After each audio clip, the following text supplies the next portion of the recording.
Hi everyone, welcome back to another interesting video on daily market analysis and stock updates. In this video, we will be discussing about the three major important updates we have from Prime Minister of India Narendra Modi ji and ITC Stock and Adani Group.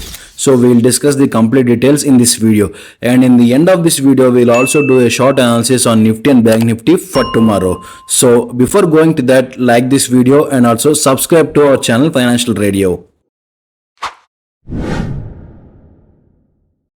Now moving on to the first update we have from semiconductor industry and Narendra Modi ji's statements.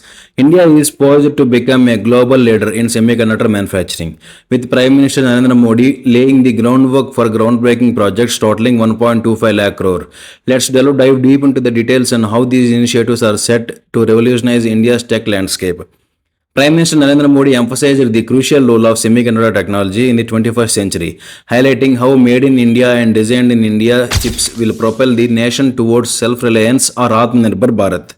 The foundation stone was virtually laid for three key facilities: a semiconductor fabrication facility at the Dholera Special Investment Region in Gujarat, and outsourced semiconductor assembly and test facility in Assam and Gujarat. Days prior, Tata Electronics partnered with Power Chip Semiconductor Manufacturing Corp to establish a semiconductor fab in Gujarat, marking a significant step towards India's semiconductor self-sufficiency. This fab will produce high-performance chips for various sectors, including electric vehicles, telecom, defense, and consumer electronics. Meanwhile, Tata Group owner Tata Semiconductor Assembly and Test Private Limited will set up a semiconductor unit in Assam, investing 27,000 crore rupees. They are focusing on developing indigenous advanced semiconductor packaging technologies, further enhancing India's capabilities in this sector. For assembly, testing, marking and packaging, CG Power has partnered with Renesas Electronics Corporation and Stars Microelectronics to set up a semiconductor unit in Sanand, Gujarat, with an investment of 7,600 crore rupees.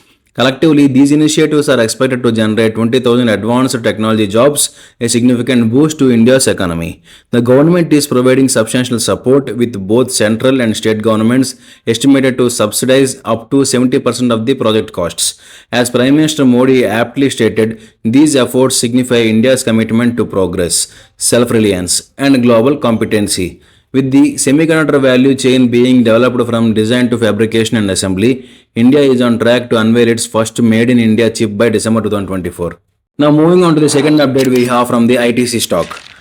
ITC stock shares soared by 8.6% on the BSE, reaching 439 rupees a piece. This surge was accompanied by a significant increase in trading volume, with over 43.8 crore shares changing hands.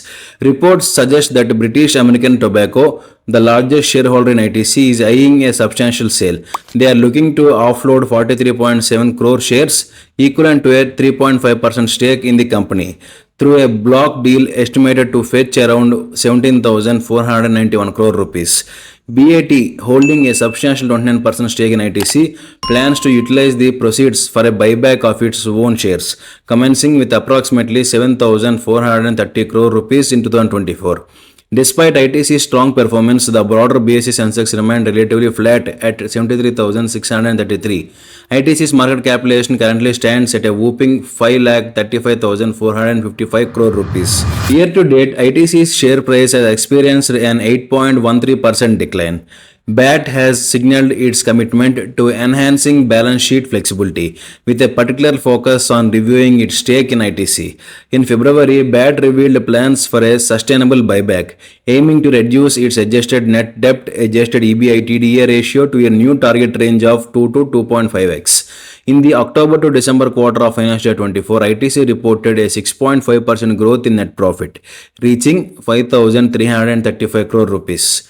Additionally, its revenue from operations surged by 2% to 19,485 crore rupees compared to the same period last year. Now moving on to the third update we have from the Adani Group.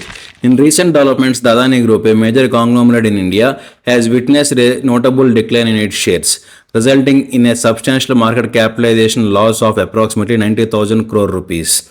Adani Green Energy, in particular, saw a significant drop, with its shares plummeting by 13% to an intraday low of 1,650 rupees per share on the NSE. All 10 Adani counters were trading negatively, with Adani Enterprises and Adani Ports and Cess key components of the Nifty index experiencing losses of 5.5% and 5.3% respectively. Despite some brokerage firms raising target prices of Adani Ports, the overall sentiment towards Adani Group shares remained bearish. This decline in Adani Group shares reflects the challenging market environment and investor apprehensions regarding the conglomerate performance. Concerns over its outlook persist despite some optimistic projections from certain brokerage firms. Now, before moving on to Nifty and Bank Nifty analysis, like this video and subscribe to our channel and hit the bell icon. Now, when coming to Nifty, Nifty made a gap up opening in the morning, which was the previous day high and the today's day high. And after that, we can see some selling move, which has broken down the previous day closing price. And after that, it has taken a small support around the previous day low, but again, it has broken down the previous day low, which led to the today's day low of 21,918 points, which was below the 22,000 level. So the day high formed today is 22,446 and closed at 21,981 points, which was nearby the 22,000 level. So for tomorrow, the day high may act as a strong resistance, which was nearby the previous day high and today's day high, and the closing price may act as a support if only Nifty opens a gap up opening tomorrow. The day low and the closing price zone may act as a good support if Nifty opens a gap up opening. But if Nifty opens a gap down opening, the day low and the day closing price may act as a good resistance. If a huge gap up has been seen, we can expect the today's day high may act as a resistance for tomorrow. Now coming to Bank Nifty opened a small gap up opening unlike Nifty, but it has broken down the previous day closing price and it has taken a good reversal upside. And after that, it has formed a new day high, which is around 47,468 points. And after forming the new day high, the selling has started and the selling continued till the day low of 46,842 points, which was by breaking the previous day low. And the Bank Nifty then closed at 46,895 points. So for tomorrow, if Bank Nifty opens in between today's zone, that is day high and the day low and the closing price area may act as a good support and the day high may act as a good resistance. But if a huge gap up opening has been seen, which was above the day high may act as a support, but a very weak support.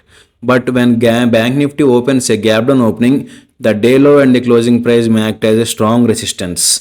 But we can see a sharp selling move yesterday and today. So it is very risky for the sellers to concentrate tomorrow. That's all we have for today. If you really like this video at any point of time, don't forget to subscribe to our channel and also comment on our views and opinions in the comment section below and hit the bell icon. Thanks for watching.